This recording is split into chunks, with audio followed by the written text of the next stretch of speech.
Assalamualaikum warahmatullahi wabarakatuh. Sobat Cendekia, saya Yanti. Dan saya Pujo. Saya Stanza. Kita ketemu lagi di podcast Bikin Pintar. Bikin Pintar. Sobat Cendekia, terutama yang sedang menjadi orang tua atau akan menjadi orang tua di rumah, atau mungkin sudah menjadi orang tua selama berpuluh-puluh tahun mungkin ya Bu Yanti ya.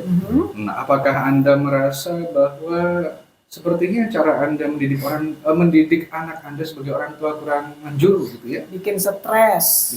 Anda merasa pusing sebagai orang tua? Pusing.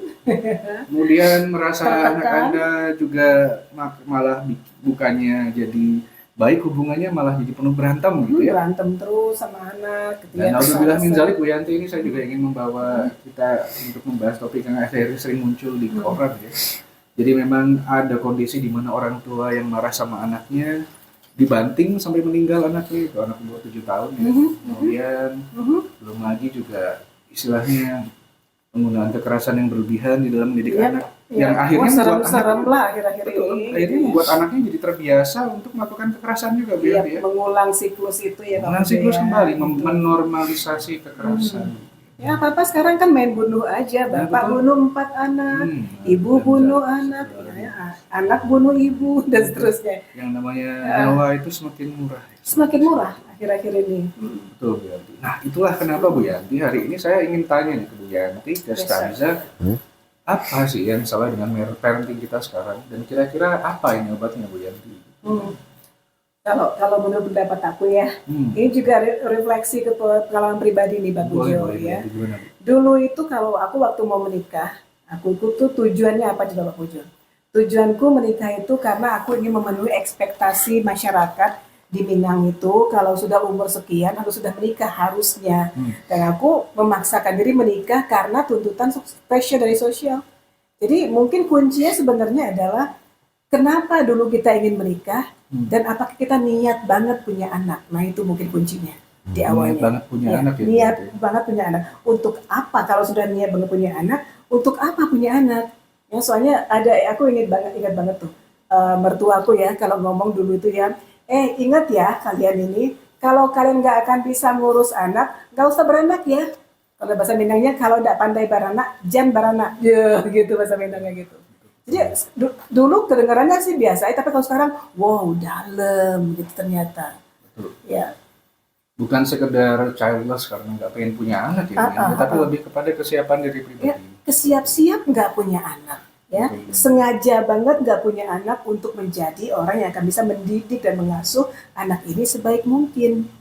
Itu dia, itu dan nggak harus membuat kita merasa tertekan akibat kita memutuskan punya anak, jadi tertekan, jadi stres, jadi depresi, ya, jadi bunuh-bunuhan. Jadi stres juga ya, orang tuanya stres, anaknya juga ikut stres. Iya, benar-benar. Nah, tapi ini sebelum kita bertanya lebih lanjut nih Bu Yanti, obatnya apa ini ya untuk kesalahan parenting kita zaman sekarang ini, kenapa gitu ya? Tanya Stanza dulu, Stanza di rumah masuk golongan A yang stres bersama orang tua atau golongan B yang bahagia bersama orang tua? Kalau aku pribadi sih aku termasuk golongan yang B. Alhamdulillah. Ya, jadi kalau misalnya ada sesuatu tinggal ngomong aja sama orang tua dan vice versa. Dan alhamdulillah hubungan sama orang tua masih sehat. Alhamdulillah, aduh senang banget dengarnya gitu ya. Jadi sama sekali nggak pernah ada berantem sama orang tua atau apa jutek-jutekan gitu, nggak ada Stanza ya? Kalau jutek-jutekan mah pernah, tapi nggak sampai berantem juga. Nggak sampai berantem, Ya. Masya Allah, Bisa Masya Allah. diselesaikan dengan baik ya? Ya. Itu udah jarang-jarang zaman sekarang Pak Pujo. Saya rasa itu perlu diperbanyak sebenarnya Bu Yanti. Iya. Berarti komunikasi di dalam keluarga Stanza oke ya? Ya, oke. Sama ibu, sama ayah lancar. Lancar. Lancar, alhamdulillah. Nah itu yang kita takutkan, ini Bu Yanti, Ya. sebagai orang tua kalau misalkan nggak ada angin, nggak ada hujan, tiba-tiba anak kita jadi pedagang sabu gitu. Iya. Itu yang serem kan? Tahu-tahu masang racun untuk semua anggota keluarga. Juga yang seperti itu yang di YouTube. Yang itu ya benar. Anak dokter juga Pak Pujo ya, yang membunuh seluruh keluarganya. Betul. Padahal anaknya paling dimanja, anak bungsu. Dulu juga pernah cerita seperti itu. Iya itu mengerikan Iya. semua. Iya. Kenapa Bu Yanti? Apa sih yang salah dengan parenting kita sekarang? Oke. Jadi tadi itu yang pertama aku rasa memang karena tujuan menikah dan tujuan punya anak itu nggak jelas standarnya, ya. Kayak misalnya menikah karena ingin memenuhi ekspektasi masyarakat untuk menikah pada usia tertentu. atau punya anak karena kan sudah kawin masa nggak punya anak, nah gitu loh. Nah, itu dia yang kedua ya. Dan yang ketiga, kurangnya pengetahuan agama ya, yang terutama apapun lah agamanya. Aku rasa semua agama kan, katanya kata agama kan kita masih ingat ya, artinya tidak gama kacau, supaya nggak kacau. Nah, aturan-aturan agama di semua agama yang ada yang aku perhatikan gitu ya, semuanya memberikan ajaran-ajaran yang mirip-mirip ya dalam hal bagaimana cara mengasuh anak gitu ya. Nah, barangkali orang tua ini nggak dengan sengaja belajar ya apa-apa yang harus dilakukan, apa standarnya untuk pengasuhan anak yang baik itu gitu. Standar mereka tuh nggak jelas. Standar mereka standar yang dibuat oleh masyarakat ya. Kalau masyarakat tertentu misalnya, kalau untuk membuat bikin anak disiplin itu hajar ya, atau dipaksa, atau diginin, atau dibentak, atau gitu. Atau kayak orang tua kita dulu, hajar dulu, ngomong makanan. Disabet pakai itu. Kadang-kadang ada yang pesannya anaknya berhasil tumbuh dengan baik ya, tapi mau nggak mau yang namanya manusia ya, apapun jenis manusianya, ada dalam bawah sadarnya itu yang akan mengatakan gua balas nanti. Ada tapi luka. Ya? Ada luka itu yang kata orang luka pengasuhan gitu ya Pak Ujo ya. Ya, dan kalau ternyata anaknya ini bukan anak yang dekat kepada Tuhan juga dan nggak takut durhaka segala macam ya, bisa jadi macam-macam kejadian. Betul ya. Nah ini kan kita dibikin pintar, ini salah satu misi kita adalah memperbaiki masa depan bangsa, amin ya Allah. Insya Allah. Nah, tapi ini kan istilahnya mengajak kepada kebaikan gitu ya. Yes, sir. Dan istilahnya memang Sobat Cendekia, yang namanya keluarga itu kan memang lingkaran terkecil di mana kita bisa membuat suatu kebaikan itu bisa berakar dan beranak pinak gitu ya. Betul. Dan istilahnya mendidik anak dengan baik itu salah satu cara untuk memperbaiki masa depan kita ya. Iya, masa depan betul. kita sebagai bangsa dan orang tua. Sekali. Jadi nggak ada, kalau misalkan memang tadi yang disampaikan Bu Yanti istilahnya jadi orang tua karena desakan sekeliling, karena ada peer pressure, terus akhirnya membuat kita jadi orang tua asal-asalan. Asal-asalan gitu ya, pokoknya udah nikah, pokoknya udah punya anak ya. Sansa ngomong saya main HP gitu ya, Mas Sansa, enggak. Ya sering banget begitu. Aku kan sering, aku pernah cerita dulu ya waktu di episode kita sebelumnya, aku lagi jalan makan sama-sama keluarga gitu kan ya. Aku lihat seorang anak umur 5 tahunan lagi itu gitu kan, ada ibu dan bapaknya dan suster gitu kan ya. Dia susternya lagi mendorong anaknya yang kecil. Nah si anak 5 tahun itu, maminya asik main HP. Dad, dia masih main HP. Akhirnya bingung dia. Akhirnya babysitternya bilang sini ada apa gitu. Jadi babysitterku ibuku ya. Babysitterku ibuku. Lebih dekat gitu. dengan babysitter. Benar. Namanya betul-betul nggak peduli, tetap mami diginiin loh. Jadi, itu masalah utama ya. Padahal anaknya udah 2 tuh anaknya ya. Nah orang tuanya yang berarti perlu belajar nih. Nah gitu. Nah oke Bu Yanti. Nah untuk mengobati masalah ini Sobat Cendekia di rumah ya, Stanza juga kita ngobrol-ngobrol lagi tentang ini. Kita ingin menawarkan suatu konsep baru. Nah insya Allah ya, semoga bagus sih. Tapi apa sih Bu Yanti? Apa yang mau kita sampaikan? Kita mau ngobrol soal pengasuhan yang benar-benar diniatin atau pengasuhan yang benar-benar disengaja. Kalau dalam bahasa Inggrisnya mindful parenting gitu. Jadi ada 5 hal yang harus yang kita perhatikan dalam mengasuh anak menurut teori ini ya. Yang pertama, kalau anak tuh ngomong, dengerin dan lepaskan segala keterikatan kita kepada yang lain-lain. Ya. Lagi kerja? Lagi kerja, ntar dulu. Lagi kerja pegang komputer, ntar dulu. Mas saya mau ngomong, ya kenapa nak? What happened? Tell me, gitu ya. Lagi masak, mama aku kemarin ada temanku gitu. Ya nggak boleh. Apa emang kenapa temannya? Jangan. Matiin kompor, taruh. Yes, what happened to your friend? Ya. So mendengarkan dengan penuh perhatian, ya dengan penuh atensi gitu ya, atensi perhatian sama aja gitu ya. Cuman hadirlah untuk anak itu. Ya, kenapa? Ya, seperti itu. Itu untuk dimensi yang pertamanya ya. Yang kedua misalnya nih, Stanza mengatakan misalnya nilai aku dapat C Mam misalnya gitu. Pernah nggak Stanza dapat nilai jelek? Nggak pernah dia. Oh iya sih. Nilai kemarin gimana? Nilai kemarin alhamdulillah bagus semua. Paling kecil B-. Yay, that's wonderful. Alhamdulillah. So, tapi kalau ada yang nilai yang mungkin ada yang paling kecilnya nggak A semua gitu. Biasanya gimana nih respon kalau misalnya dapat nilai jelek nanti diskusi dulu cara belajar gimana, yang cocoknya mau gimana. Nanti kalau misalnya ada yang cocok mau diterapkan di kehidupan sehari-hari. Jadi cuma ngediskusiin cara belajar doang. Gimana dong alternatifnya gitu ya. Nah itu yang kejadian di rumah seperti itu. Misalnya, aduh aku dapat jelek nih mam, ambo gitu. Gimana nih? Gimana reaksi ambu sama ambu biasanya? Paling jadi kalau di mukanya sih kelihatan kayak ada apanya gitu, kayak ini anak agak kesal dikit tapi gitu. masih bisa diskusi tentang cara belajarnya walaupun ada gitu kesal ya? dikit. Dihajar belum pernah saya? Belum. Alhamdulillahirrahmanirrahim. Takut sama bapaknya di sini. Saya juga takut sih sebenarnya kalau nggak kayak ternyata sering dihajar. Waduh, nggak lulus sensor nanti episodenya. Tapi ini contoh yang bagus ya Bu Yanti. Yes, there we go ya. Jadi tadi kan Stanza mengatakan ada rasa nggak enak itu di mata, kelihatan di mata bapak ambu atau ambonya ya, ibu atau ayahnya terasa agak kecewa gitu ya. Tapi tetap mereka menekan emosinya untuk berdiskusi. Mungkin ada cara yang begini kayaknya, mungkin begitu. Nah itu yang terjadi sebenarnya seharusnya ya. Kita misalnya anak datang dengan mengatakan dapat C lagi mam gitu kan ya. Instead mengatakan dasar tuh kan aku udah bilangin, belajar gitu. Anak setan. Segala macam ya. Dasar bodoh kayak bapak lu. Ya Bapaknya masuk ada apa? Ada apa gue rantem gitu. Tapi justru harus mengatakan ya setelah mendengarkan dengan penuh perhatian, dapat C anak gua, gitu kan ya. Maka dia langsung bisa mengatakan ya, tidak ingin melabel anaknya bodoh atau melabel kalau misalnya betul dapat A lagi mam, anakku memang pintar. Itu juga nggak boleh. Malah nggak boleh ya? Malah nggak boleh. Kirain memuji boleh, memarahi tidak boleh. Jadi anak betul-betul mengatributkan segala-galanya penghargaan itu karena pintar. Itu yang diatribusikan oleh anak. Tapi kalau kita katakan, misalnya dia mengatakan C mam gitu kan ya.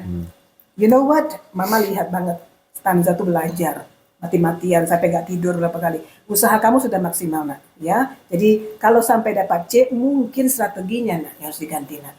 Ya itu. Jadi kita selalu berusaha untuk tidak melabel anak kita anak pintar, emang anak IQ tinggi, emang anak bodoh, emang anak bebal. Emang anak saya harusnya pintar ya, kalau tidak pintar bukan anak saya. Iya kan anak mama kan pintar, harus pintar dong kamu dong. Masa kamu nggak akan dapat A? Nah itu juga nggak boleh. Nggak boleh juga ya Bu? Nggak boleh. Atribusikan segala-galanya kepada usaha keras ya, kerajinan.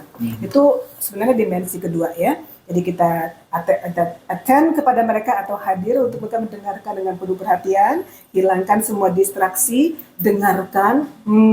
Kalau perlu ada bunyi-bunyi gitu Pak Pujo. Gitu nah. Jangan langsung. Bukan dong, nggak boleh gitu. Nggak boleh ya. Tapi intinya memberikan respon. Yes. Sebelum ini. Yang kedua tadi? Yang kedua tadi adalah menghindari melabel. Mau label positif atau label negatif? Positif maupun negatif nggak boleh. Kamu memang anak pintar, memang anak mama, emang anak jenius. Emang anak jenius, harus dong. Nggak boleh. Ya, itu yang kedua. Jadi jangan melabel anak. Yang ketiga, berita kan jelek tuh, dapat C minus lagi, udah C minus lagi gitu kan ya. Subhanallah. Jadi langsung kita akan mengatakan kita harus be genuine dengan diri kita. Kita juga bisa mencoba merasakan apa yang dirasakan anak kita. Ya misalnya begini, kamu pasti kecewa ya, kamu pasti sedih ya. Mama juga kecewa dan sedih ya. Mama juga sedih, tapi mama lihat kok usaha kamu. Ya, kita boleh sedih, kita boleh kecewa, tapi kita nggak akan berhenti kan nak ya. Kita akan tetap berusaha. Nggak apa-apa, ada masanya itu terjadi. Ya, mungkin strategi kita yang kurang asik. Jadi kita selalu mengatakan, yes, mama sedih juga mama mendengarkannya, ya. Atau kamu pasti sedih banget ya, kamu kecewa banget ya, karena mama lihat kamu rajin banget belajar, tapi kok dapetnya C tetap gitu ya. Nah, kita ngerti, mama juga ngerti ya. So, jadi saling mengetahui bahwa saya punya emosi negatif, kamu juga punya emosi negatif. Seru juga ya, Bu ya. Jadi mindful parenting ini kita sampai di poin ketiga, kita saling mengakui ya, masing-masing. be genuine. Betul. Nggak boleh pura-pura oke. Nggak hafalan ya, itu toxic positivity. Nggak boleh ya. Jadi kita menihilkan emosi kita tersebut. Salah C, mama juga dulu C sering banget. Itu juga enggak. Itu juga enggak. Itu enggak produktif sebenarnya. Ya kita katakan jadi normal dengan menormalkan hal-hal seperti itu jadinya kan ya. Ya nggak apa-apa lah C, santai aja lah, santai, nggak usah terlalu diambil hati. Toxic positivity ya, itu positivitas yang malah jelek juga. Ya, malah jelek. Jadi kita hindarin yang langsung emosi lempar piring Iya. guci dan panci. Minus lagi. Apa? Langsung Langsung keluarin samurai sambil bawa katana. Nah, itu jadi yang kita ketiga menghindari ya. untuk emosi. Iya, kita sadari, kita aware of our own Hanya emotion, menyadari tapi tidak terbawa ya. tapi nggak terbawa. Tidak terbawa. Ya, Itu mungkin ya. bisa dengan misalnya gini Pak Pujo, aku bisa mengatakan mama tuh asli sebenarnya marah banget, bisa sebenarnya marah banget gitu kan ya, karena memang lihat kamu juga apa kurang mungkin belajarnya gitu ya, mama marah. Kamu juga pasti nggak seneng, ya kamu juga nggak seneng. Kita berdua sama-sama nggak asik nih perasaan. Gimana bagusnya nak, supaya kita ini bisa ketemu di tengah-tengah nak. Ya supaya mama nggak akan merasakan lagi perasaan seperti ini dan kamu juga nggak akan kecewa lagi seperti itu. Gimana? Jadi betul-betul aware kita punya loh emosi itu. Jangan pura-pura nggak punya gitu. Tapi bukan emosi kita yang paling Iya. penting. Saling ya Bu Yanti. Betul Pak. Saling. Karena kunci dari mindful parenting adalah orang tua maupun anak sama-sama terjaga kesejahteraan batinnya. Gitu Sama-sama. loh. Asik banget ya. Iya, iya. Soalnya banyak yang aduh gua nggak mau punya anak lah pusing nanti ya Iya, stres. terpaksa aku harus manis-manis ngomong pada hatiku sakit, nah Nah, nggak bisa, seperti itu nggak itu. bisa juga gitu. Ini belum jadi orang tuanya atau anaknya belum gede udah stres duluan. Itulah Oke, ya. Sansa di sekolah bukan? Ya di sekolah aja deh. Kalau di rumah, Ambu contohnya udah terlalu baik nih. Kalau di sekolah ada nggak? Mungkin ada teman, mungkin yang orang tuanya represif, otoriter gitu ya, atau mungkin ada guru yang mungkin reaksi pertamanya kalau dengar anak muridnya mungkin ada yang kurang baik, nakal atau bikin kasus Dipukul. marah duluan. Gitu Dipukul. ya. Ada nggak? yang seperti Kalau sampai kasus kekerasan fisik mah belum ada, Oh, fisik nggak ada. alhamdulillah nggak ada. Tapi kalau misalnya guru ngecek nilainya terus ada anak yang nilainya jelek itu pasti ada kekecewaannya terus dibilangin dengan secara emosi di depan kelas. Misalnya ada. gimana Stan kata-katanya? Misalnya guru MTK ngeliat nilainya pada jelek langsung marah di depan Banting kelas. kertasnya ya. itu gimana sih ini? Iya. main game terus ya. Gitu. Main aja terus-terusan. Itu termasuk bullying ya Pak Puji? Ya, saya rasa iya itu Iya. abuse of authority ya. Iya, Jadi, iya. mentang-mentang bisa ngomong di depan kelas ngejelek-jelekin satu. Iya. Nah, pasti yang dijelek-jelekin jadi gak enak banget Iya. dong rasanya ya. Kebayang juga teman-teman sekelas, aduh. Gila, hancur gua, harga diri gua hancur sudah gitu Iya, kan. yang lainnya pasti juga ngerasa jadi kurang respect Oh, juga ya. iya. Jadi kurang segan Iya. ya. Iya. Malah kurang segan ya. Nggak segan ke sama guru malah. Iya, Malah nggak benar. segan. Iya, bisa jadi nanti gua yang digituin guru gua Iya. gitu kan. Iya. Kekerasan Sanza. Nah itu juga terjadi sama anak ya Bu Yanti. Yes. sir. Kalau dimarah-marahin gitu. Di depan orang ramai lagi. Yang sering terjadi itu kan gitu Pak Puja gitu kan ya kan aduh anak saya kalau si Stanza ini memang sih C lagi. Kamu itu anak siapa sih? Nah, kan? Kamu tuh sebenarnya anak siapa sih? Mama kan selalu A plus Di depan arisan gitu ya, teman-teman, arisan warga. orang arisan. Susah kalau dia kamarnya Nah, menjelek-jelekan anak di depan umum. itu yang paling sering dilakukan orang tua, termasuk aku juga pernah kadang-kadang gitu. Anak satu memang susah. Nah, Nggak boleh. hati-hati sebenarnya dengan kata itu menghancurkan harga dirinya. Langsung anak Yes, ya. orang tua saya kok malah menjelek-jelekin saya. Nah salah itu dia apa? harusnya kan Anda yang harus melindungi aku gitu loh. Anda yang harus menjaga harga diriku gitu. Kenapa aku yang dihancurkan gitu kan? Nah ini yang sering kita lupa. Kita tuh karena kita nggak mindful gitu. Kita nggak tahu bahwa anak juga bisa kecewa, anak bisa marah, anak bisa frustasi dengan kita. Bukan cuma kita yang boleh frustasi dan marah, kecewa gitu. Betul, mantap sekali. Nah itu kan nomor 3 ya. Jadi Nomor kita 3. mengakui emosi. Mengakui, iya. Nomor 4 gimana Bu Yanti? Yang keempat itu mulailah ya mencari solusi bersama-sama dengan mendengarkan apa yang berpendapat dia. Contohnya Sansa tadi udah Jadi, ya berarti ya. Ya, Yang Stanza- tadi Sansa ngasih contoh kan kalau nilainya kurang gitu diajak ngobrol sama itu dia orang tua. itu sudah dilakukan oleh Pak Alan dan istrinya berarti gitu kan ya. Jadi mungkin strateginya kurang asik ya Naya. Kira-kira gimana ya bagusnya Stanza yang kamu nyaman untuk nambah nilai kira-kira? Jadi strategi nilai yang bikin nambah nilai itu ya bisa belajar sekian jam terus istirahatnya berapa jam Oke. terus oke. bisa ganti jadwal atau bisa juga lewat les Lewat les gitu ya. terus bisa juga ngedeketin gurunya Ngedeketin gurunya gitu, tanya dong tips dan Iya, triknya Bu Guru Pak caranya Guru gimana gitu ya. paling cukup aja sih gitu. Gitu Kita ya. juga bisa ngasih masukan sebagai orang tua ya Bu Yanti, ya. Nah, itu dia. Jadi sebenarnya itu Stanza bisa memberi masukan pada orang tua bahwa gue kepengen les nih, Mam. Gitu. Aku kepengen les, Mam. Aku akan berkomitmen untuk dekat dengan guruku, Mam. Iya. Aku akan gitu ya, akan belajar lebih lama gitu. Nah, kayak aku dengan Lamis misalnya gitu kan ya. Lam gimana kira-kira Lam? supaya misalnya keadaan akan berubah Lam. Oh, kayaknya Lamis akan kasih timer deh mametnya ke HP Lamis deh gitu. Jadi Lamis tuh sekarang gini Sanza, 2 jam sekali dia timer HP-nya. Jadi dia nggak akan touch HP-nya selama 2 jam, nanti akan bunyi timer sudah boleh pegang HP. Dia lihat lagi oke. Cara disiplin yang bagus ya. Kecuali kalau telepon dia akan angkat. Biasa kan dari mama biasanya gitu kan, bukan dari lain-lain.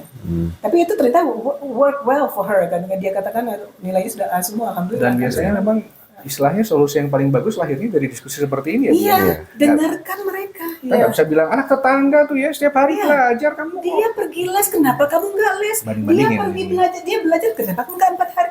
Mending dia ditanyain. Betul. Bagusnya gimana ya nak? Yang nyaman buat kamu, tapi ini strategi yang lama itu supaya kan nggak kurang berhasil tuh kira-kira gimana strategi yang barunya. Nah jadi kita mulai mendiskusikan bersama-sama. Kalau saya pikir banyak kelebihannya nih Yanti ya. Yang pertama anak merasa dihargai. Yang kedua lebih bertanggung jawab. Terhadap dirinya sendiri. Yang ketiga juga istilahnya bisa punya ide lagi ya. Jadi tidak tergantung pada satu arah dari orang tua. Itu dia. Dan dia punya tempat untuk ngomong, tempat untuk mengadu, tempat untuk berdiskusi gitu loh. Jadi makanya mindful parenting itu dari semua riset yang dilakukan mengenai mindful parenting berhasil memperbaiki hubungan anak dan orang tua. Ya, kemudian memperdekat hubungan mereka, kemudian malah untuk anak-anak yang hiperaktif, katanya ini efektif untuk mengurangi hiperaktivitinya. Jadi insya Allah tidak ada lagi di masa depan ceritanya orang tua dibuang di tempat sampah ya Bu. Allah ya Robbi itu ya Robbi, sedih banget aku sampai nangis Bombay. Gitu ya. Iya Pak, mudah-mudahan jangan ada lagi gitu. Dendam mereka tuh tersimpan selama-lamanya sebenarnya, kecuali orang yang betul-betul tobat ke Tuhan. Apapun terjadi aku tetap soal santun pada orang tua aku sekejam apapun gitu misalnya, kan ada yang gitu ya Pak ya. Tapi tidak semuanya seistimewa itu.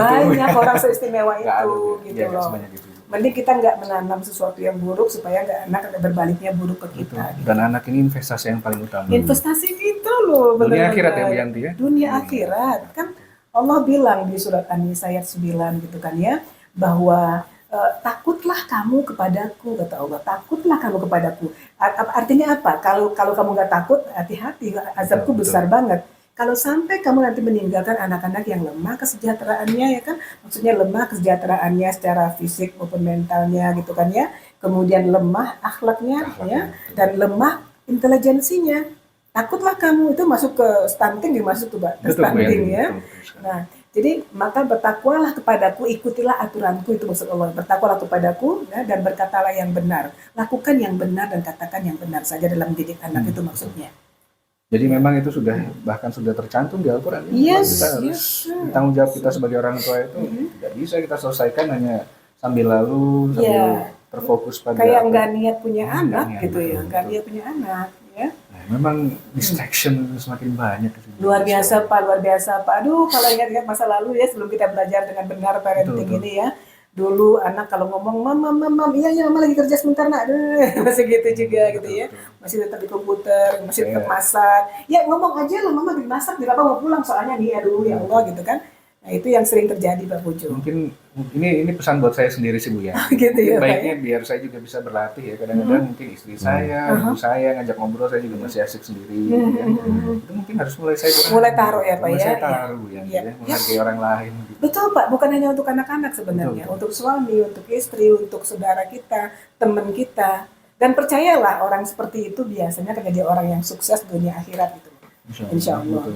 Nah, nomor 5 Bu Yanti. Nomor 5 berarti perlakukanlah mereka dengan sepenuh kasih sayang. Walaupun mereka mengecewakan kita tadinya kan ya, C- lagi gitu kan ya. I understand how you feel. Next time we try that. You have me. Don't worry, ya. You have my, I have your back, gitu dan stuff like that ya. Jadi anak tahu, oke, kalau ada problem, to my mom, to my dad, gitu ya. Bukannya to my dunia maya friend. Atau siapapun lah yang bisa aneh-aneh ya Pak ya. Dan sekali lagi ya Bu Yanti ya, nggak ada ceritanya kita mukul anak terus bilang, mama kayak gini gara-gara mama sayang kamu. Sayang sama kamu, sayang tahu nggak? Nah, itu nggak bisa ya Bu Yanti ya? Iya, nggak bisa. Karena itu kontradiktif dengan kasih sayang itu seperti apa, nanti malah bikin anaknya skemanya jadi kacau. Sayangi aku mas. Sayangi aku. Ya itu kejadian dengan suami istri yang sayang kena cemburu ditampar, dibunuh, kan kayak gitu juga Pak Bojo. Normalnya agak bergeser. Iya, itu tanda sayang sebenarnya. Karena aku mencintai kamu, maka aku stab kamu, aku tusuk kamu. Cekek. Ada ingat gak yang 16 kali Sanza? 16 kali. 16 kali tusuk, ya sayang kok sama aku sebenarnya karena cemburu. Belum menikah sudah seperti itu anak muda, tolong jangan Exactly. diteruskan demi kebaikan bersama. Benar. Nah, jadi kasih sayang itu benar-benar kasih sayang ya Bu ya. Penuh kasih sayang, ya penuh dengan pelukan. Walaupun anak-anak sebagai usia berapapun gitu kan ya. Nah, you have my back. Ya, aku sekarang membiasakan ya. Kan Rehan anakku udah remaja ya, umur 16 tahun gitu. Mulai ikut dia sebenarnya beri peluk gitu. Ya. Tapi tetap I love you son gitu diginin. Beda banget. Sekarang sudah bisa kalau ngomongin telepon itu gitu kan ya. Love you mom, hati-hati mom. Yes, Yap. betul. Nah itu yang kita inginkan. Itu sangat Mahal banget. Nggak bisa dapat dari mana-mana Bu ya. Yes. Pelukan orang tua ya hanya bisa didapat dari orang tua. That's true. Encouraging words, kind words yang akan kita rindukan kalau orang tua itu sudah tidak sama kita. Itu Tapi dia. insya Allah bisa kita wariskan karena kita dibesarkan dengan kasih sayang. Betul. Ya kan dalam ilmu psikologi Islam dikatakan bahwa manusia itu adalah bagian dari alam kan. Alam itu adalah semua yang ada di lingkungan kita yang hidup maupun yang mati termasuk manusia.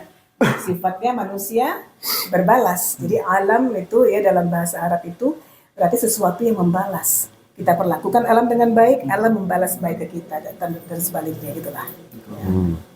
Ya mari kita menyebarluaskan kebaikan Bu ya. Yes, sir. Menyebarluaskan kasih sayang gitu ya. Agar istilahnya ya kita perbaiki semuanya dari diri kita. Yes. Dan semoga sekeliling kita insya Allah akan baik satu persatu. Amin ya rabbal alamin. Ya aku pengen denger deh nasihat stanza buat orang tua. Gimana silakan.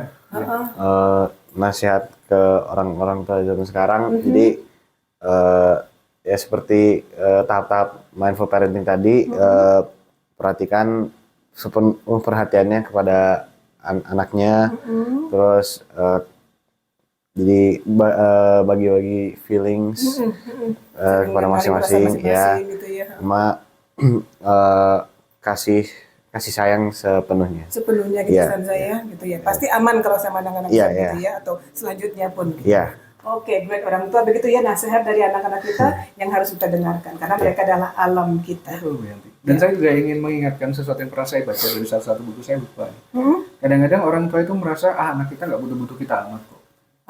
Jadi orang tua merasa apapun yang mereka lakukan kepada anak itu dapatnya cuma 30%. Subhanallah. Padahal anak itu kan ini surveinya dua arah ya, dari ke orang tua dan ke anak. Iya. Ke anak itu wah 80% ternyata. Karena mereka nggak kenal konsep kearaban bahwa alam itu membalas Betul, gitu loh. betul. Kita kasih 50 balasnya. Betul, Yanti. Ya, kadang-kadang malah 60 balasnya. Iya seperti itu. Iya, Jadi saking anak itu memandang orang tua itu lebih penting. Keberadaan orang tua itu sangat penting. yes true. Nah jadi mari kita menabung yang baik-baik. Yes, sir. Yanti. Yes, sir. Sobat Cendekia di rumah saya sendiri, Stanza juga insya Allah lain. Investasi kita. Investasi. Ada lagi Bu Yanti untuk mindful parenting? Kayaknya itu dulu ya, niatin dulu punya anak ya, Diniatkan dulu. niatin banget, disengaja punya anak. Dikembalikan lagi ke visi misi. Aha. Kemudian mungkin memperbanyak komunikasi yang baik. Iya. Tidak hanya kepada kepada semuanya lah ya, kepada anak, kepada istri, kepada orang tua. Yap.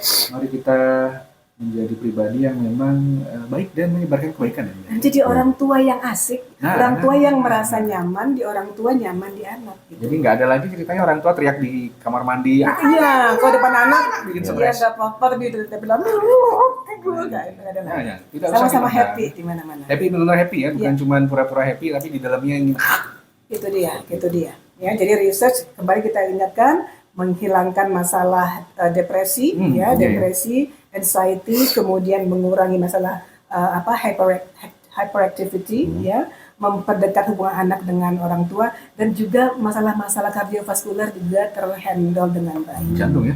Ya, Stres karena darah karena stres jadi tinggi, jantung. ya jantung, ya. Begitu Pak Pujo. Terima kasih banyak Bu Yanti. Terima kasih banyak Stanza. Iya. Terima kasih ya Sanza. Di mindful parenting kali ini semoga bermanfaat bagi kita semua, sobat Amin. Cendekia, kita juga yang ada di sini.